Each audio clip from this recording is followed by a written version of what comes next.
जय श्री बोले सभी को। आशा करता हूँ महादेव रुद्र की कृपा आप सभी पर बनी रहे।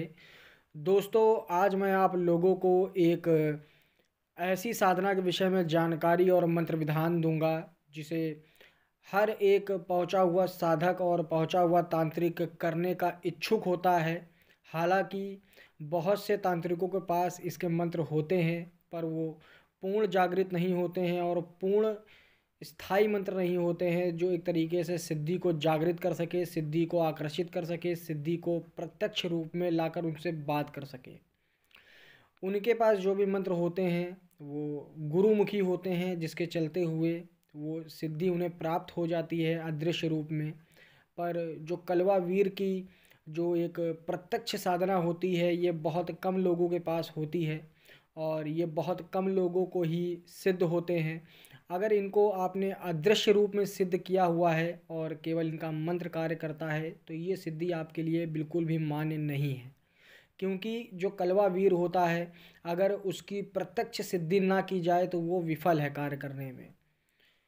क्योंकि वो केवल झाड़ फूक में ही मंत्र कार्य करेगा, जैसे कि अन्य मंत्र काम करते हैं।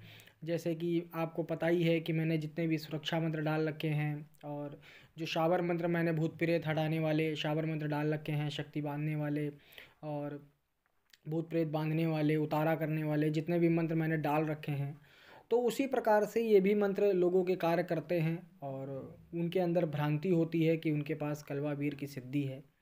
हालांकि जो मैं आज आप लोगों को मंत्र विधान देने वाला हूँ उसमें कलवा वीर प्रत्यक्ष रूप में आएगा ही आएगा, उसको हर हाल में आना पड़ेगा।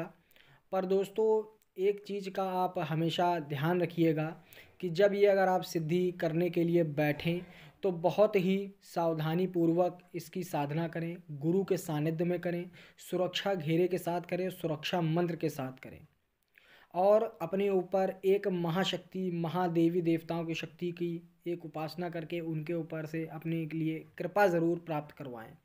उसके बाद ही आप कलवा वीर की साधना करने योग्य बन सकते हैं।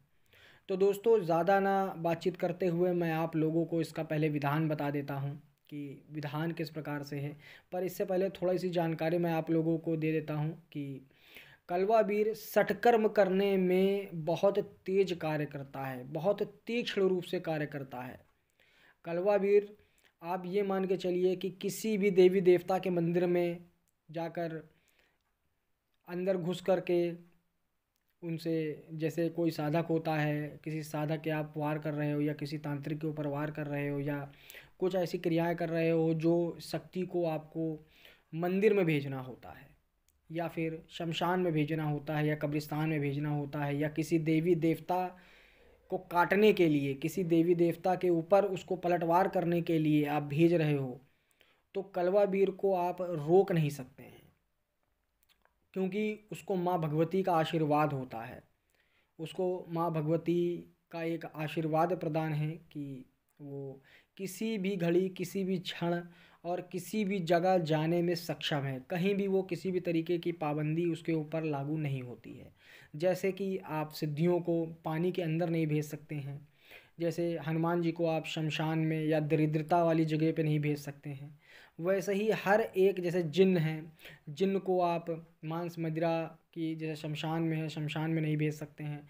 या फिर बहुत सी ऐसी सिद्धियां होती हैं जिन्हें आप कई सिद्धियों की पाबंदियां होती हैं, वैसी पाबंदी कलवा वीर के अंदर नहीं होती है।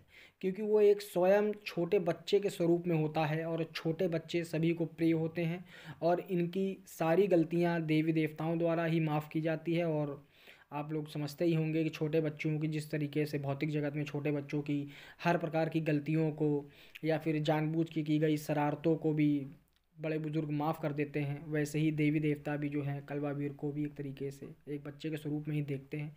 तो वो किसी भी रूप में, किसी भी क्षण, किसी भी घड़ी या किसी भी स्थान पे वो जाने में सक्षम होता है और अपने कार्य को करने में प्रबलतापूर्वक बलशाली होता है।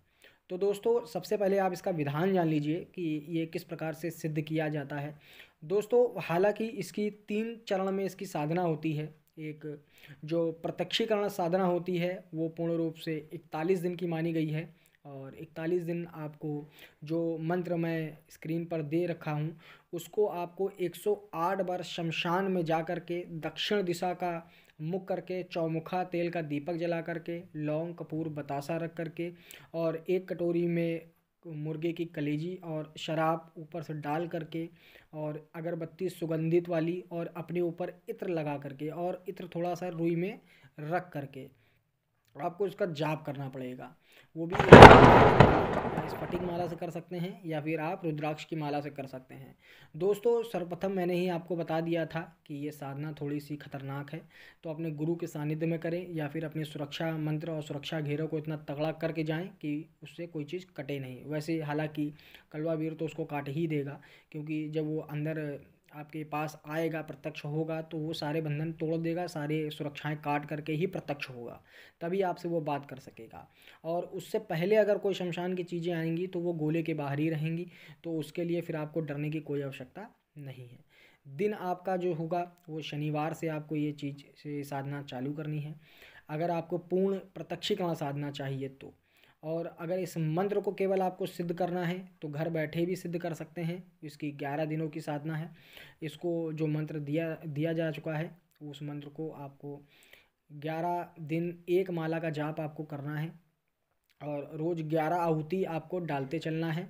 हवन सामग्री में थोड़ा सा घी मिला लीजिएगा, थोड़ा लौंग कपूर बतासा मिला लीजिएगा और उसको आप आम की लकड़ी पे हवन के स्वाहा लगा करके इस मंत्र को सिद्ध कर सकते हैं।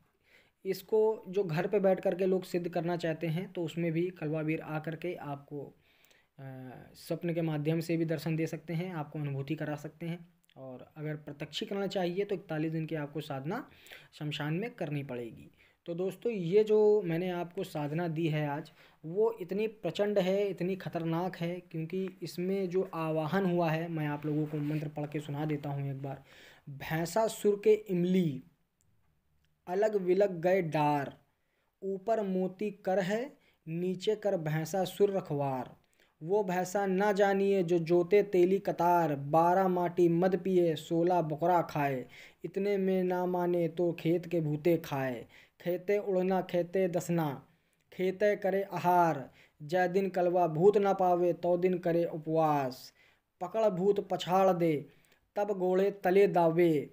तब कलवा वीर कहलावे भाग भूत मोरी हाँक पड़ी, भैंसासुर की दुहाई। इसमें दोस्तों भैंसासुर की दुहाई है और भैंसासुर आप लोग जानते ही होंगे और इनके विषय में आप लोगों को कभी भविष्य में चर्चा करके बताऊंगा कि क्या है।